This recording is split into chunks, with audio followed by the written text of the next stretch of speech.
In nomine Patris et Filii et Spiritus Sancti. Amen. Magandang umaga sa ating lahat, saan mang panig ng buong mundo, mga nakikinig at nanonood ngayon. Atin naman pakinggan ang mabuting balita ng Panginoon ayon kay San Mateo. Glory to you, Lord Jesus Christ. Noong panahong iyon, may mga Parisiyong lumapit kay Jesus at tinangkang siluin siya sa pamamagitan ng tanong na ito. Naaayon ba sa kautusan na hiwalayan ng lalaki ang kanyang asawa sa kahit anong kadahilanan? Sumagot si Jesus, hindi pa ba ninyo nababasa sa kausulatan na sa pasimulay nilalang sila ng may kapal lalaki at babae? At sinabi, dahil dito iiwan ng lalaki ang kanyang ama't ina at magsama sila ng kanyang asawa at sila'y magiging isa. Kaya't hindi na sila dalawa kundi isa. Ang ipinagsama ng Diyos ay huwag paghihiwalayin ng tao. Tinanong siya ng mga Parisiyo, bakit iniutos ni Moises na bigyan ng lalaki ang kanyang asawa ng kasulatan sa paghihiwalay bago hiwalayan iyon? Sumagot si Jesus, dahil sa katigasan ng iyong ulo, kaya ipinahintulot ni Moises na hiwalayan ninyo ang iyong asawa. Subalit hindi gayon sa pasimula, kaya sinasabi ko sa inyo, sino mang lalaking humiwalay sa kanyang asawa sa anumang dahilan, liban sa pakikiapid at mag-asawa sa iba, ay nangangalunya, at ang mag-asawa sa babaeng hiniwalayan ay nangangalunya rin.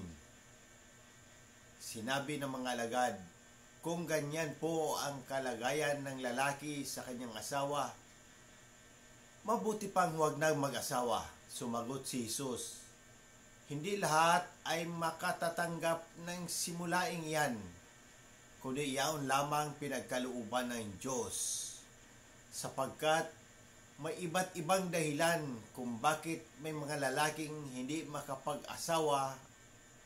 Ang ilan dahil sa kanilang katutubong kalagayan, ang iba dahil sa kagagawan ng ibang tao ay nagkagayon sila.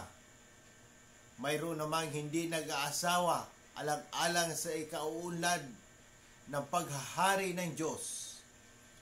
Ang makatatanggap ng simulaing ito ay tumanggap nito ang mabuting balita ng Panginoon. Praise to you, Lord Jesus Christ.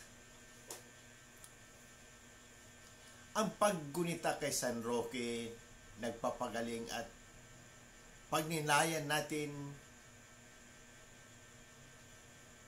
bilang Romano Katoliko sa Ebanghelyo ngayon. Hinamon si Jesus ng mga Pariseo tungkol sa usapin ng paghihiwalay ng mag-asawa.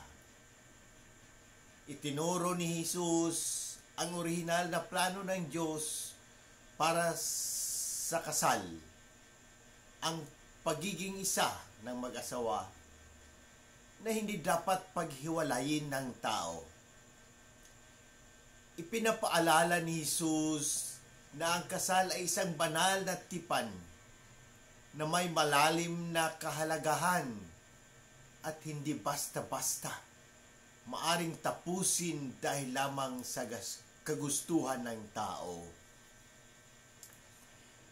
Ang pagtutok ni Jesus sa katigasan ng puso ng tao bilang dahilan kung bakit ipinahintulot ni Moises ang paghihiwalay ay nagpapakita ng pangangailangan ng pagbabago ng puso at pagbabalik loob sa Diyos.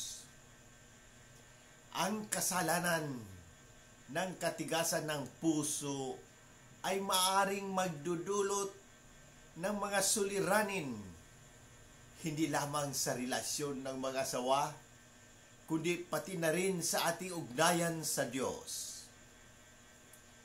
Ang tunay na pag-ibig at pag-unawa sa loob ng kasal ay nakasalalay sa biyaya ng Diyos na dapat nating hingiin sa araw-araw.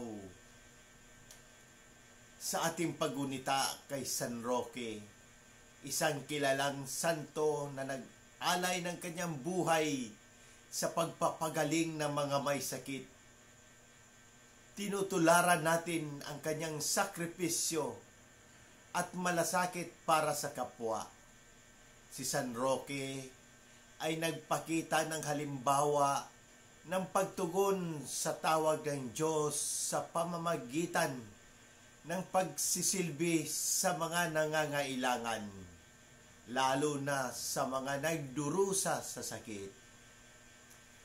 Bilang mga Katoliko, tinatawag tayo na tularan ang pagmamalasakit ni San Roque sa kapwa at ang pagkilala sa kabanalan ng kasal na itinuro ni Jesus sa ating mga buhay.